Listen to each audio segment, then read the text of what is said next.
guys, it's Robin, RsIslandCrafts, and welcome to my studio. This is my WiP Wednesday video where I'm going to show you what I've been working on this week.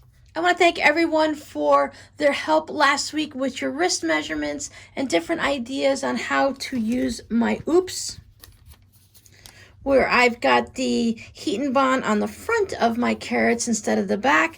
I do have some plans and some ideas, some things that were in my head already, and then some things that you guys had suggested. I'm going to mix them all together, and one day, hopefully this week coming up, I will put them all together and figure it out and see if I can save these in any type of form. I just wanted to say thank you for all of your help. And I couldn't help myself, but I made 25 more carrots. These carrots are so much fun to make. Now, a few of you had asked if I could do a tutorial for these, and I'm sorry, but I can't because it's a pattern that I purchased from A Spoonful of Sugar. I'll go ahead and put the link to their Etsy shop down below in the description box again. It's just one of those patterns that there's a couple little secret tips and tricks, but for the most part, if I showed you how to do it, you wouldn't actually need to purchase the pattern. But I do have some plans for a video coming up soon that you will be able to incorporate either separately on its own or incorporate in with these carrots if you happen to make some. So I will be able to show you how to make those, and then you can just, as I said, mix them together, and I think they'll go really well with all of the carrots. I also finished off the carrots that I started last week, so those are all set. They're in the shop as little garlands. I've added some of the green twine just wrapped around neatly onto a piece of cardboard here so that you'll be able to string up your bunting, garland, banners, however you want to look at it. I always forget bunting because garland is always what sticks in my head. But you'll be able to hang your carrot bunting up easily. I listed them as coming 6 carrots to a package.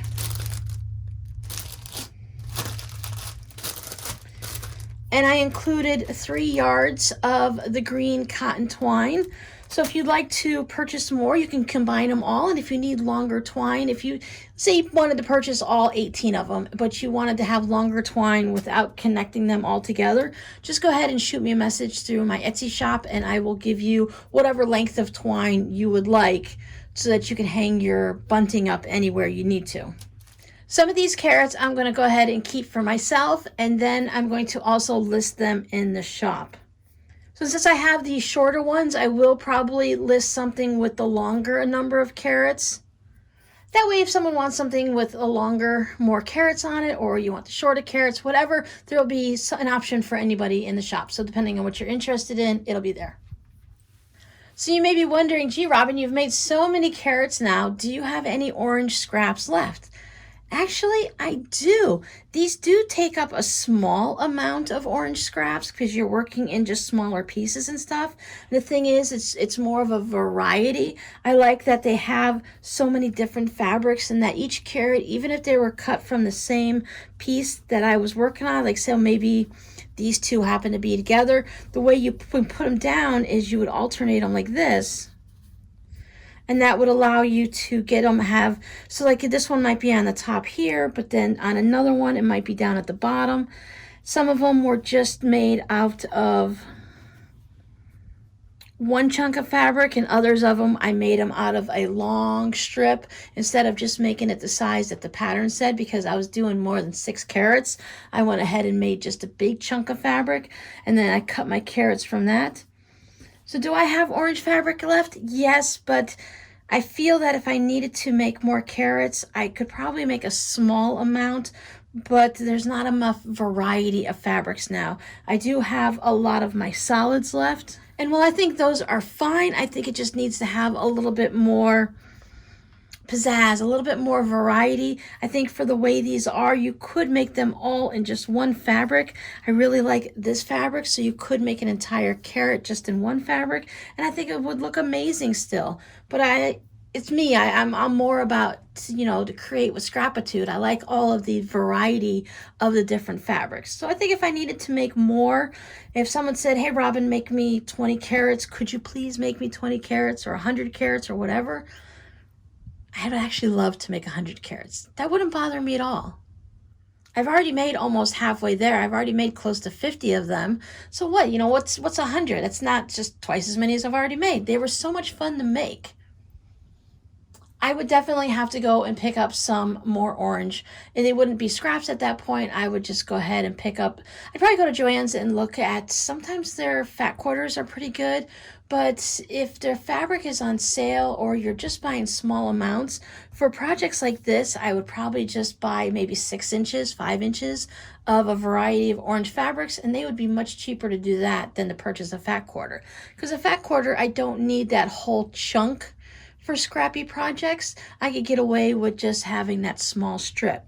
So if I notice in any of my colors in my scrap bins, and I'm like, oh, I'm running a little bit low on orange, or I feel like I need to get some more purple, then I could just go and buy small strips of a variety of purple fabrics from Joann's, and then it would be fine. Because with my scrap bins, in general, I'm using it for small projects like this, maybe ornaments, tote bags, zipper pouches, things like that. Think more along the lines of crumb blocks and scrappy blocks and log cabins and stuff than needing to have large pieces of a single fabric. I think having scraps like that is just so much fun because there's such a variety of fabrics to look at. So did I work on anything besides carrots? Yes, I still have another sewing addiction besides just scrappy carrots. I made more wallets. So I made a hot chili pepper with some other peppers on the inside. This one is one of my favorites. I love just the colors with the orange and the yellow with the black against that bright yellow there. But on the inside, when you open it up, all the bright colorful peppers in there, mostly like bell peppers. I like that there's some purples that are peeking through, so I put some purple. Then I have red and then the yellow, of course. We've got some butterflies. Someone was generous and shared some of this butterfly fabric with me, and I thought that was really sweet because it's got some gold lines that go through it. And then when you open it up, there's blue butterflies on the inside. So I went with the blue and the white fabrics to give the pockets there. A lot of times I couldn't use like this fabric on the outside because of the way you have your flap that folds down. So directional fabric is a little bit tricky, but you could also still just use it on the inside so everything lines up nice. All of the butterflies were in a way that, like I said, I just could not get it to work, but I wanted to, so I went with this one on the outside instead. Then I went dog crazy. So I got this cute little guy here, wolf bark paw prints and all of that. I thought the brown tan, however you want to look at it, went nice with the color of his fur. And on the inside, there was this fun doggy fabric. So I kept with the browns and the whites just to go up through there. They go nicely with all of the dogs that are inside. Then I had this doggy fabric. But this guy's are really cute on here. So they've got their bones and stuff like that. So I stuck with the brown still because I just like the way it goes with the blue. And then blue, white, and brown on the inside. And then this is the same fabric from here that I just put inside. So what was really fun about this is these fabrics are all mine. These fabrics were all scraps that were shared with me. Now some of them, these were just barely enough to get a wallet out of it, so that was perfect. They were sent as fun with the salvages and everything. So I took the side of the salvages that are printed with the fabric all the way to the edge, and it's not the one with the words and the numbers and stuff like that. So I went ahead and used that side, because if you put it on there just right, even if you got just a little bit of the salvage, it went into the seam allowance.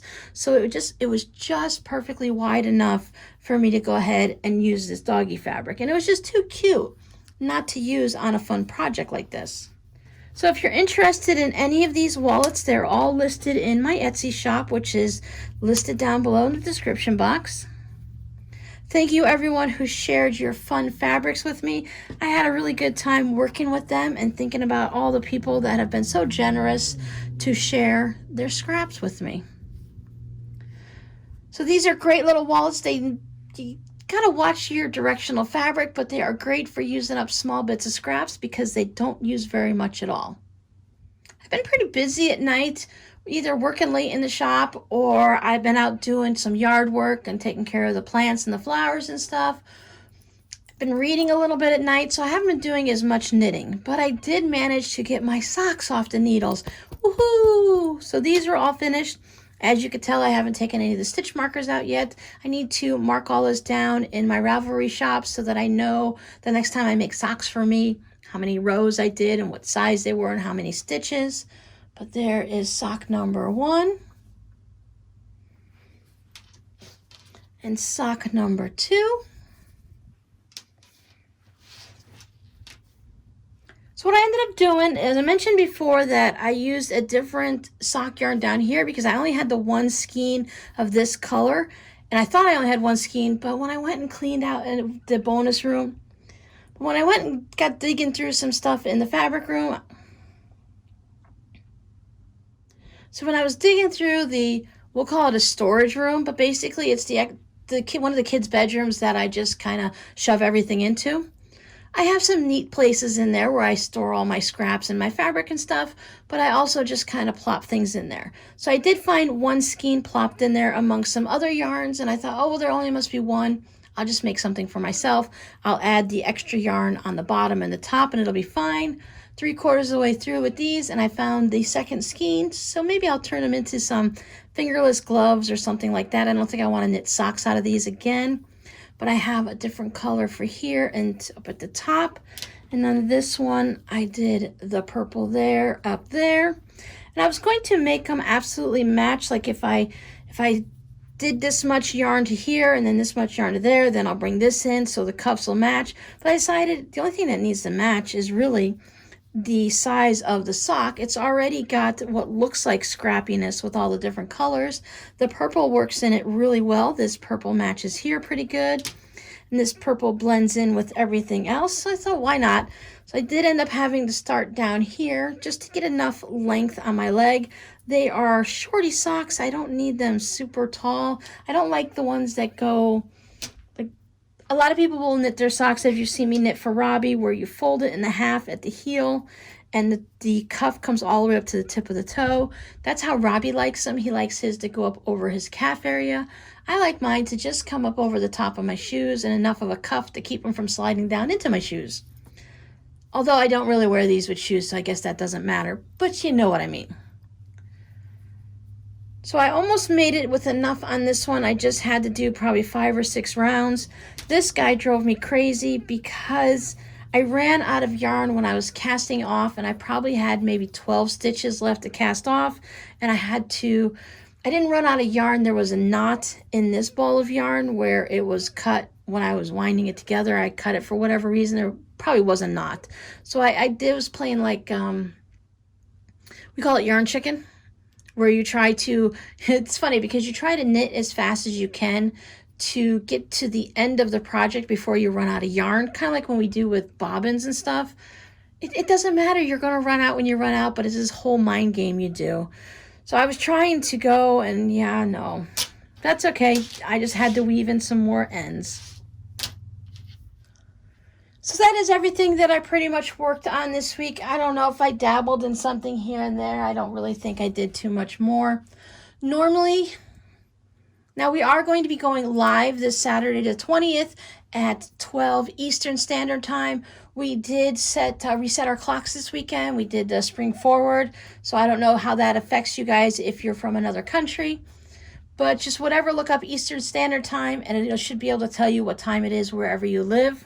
I would give you the information on this weekend's live stream, but I'm going to put that in a separate video. I have a feeling, well, I know that there's going to be a lot of chitter chatter from me, that I'm going to have to give you a lot of details. I want you guys to be aware of what you're getting into before you show up for the live stream.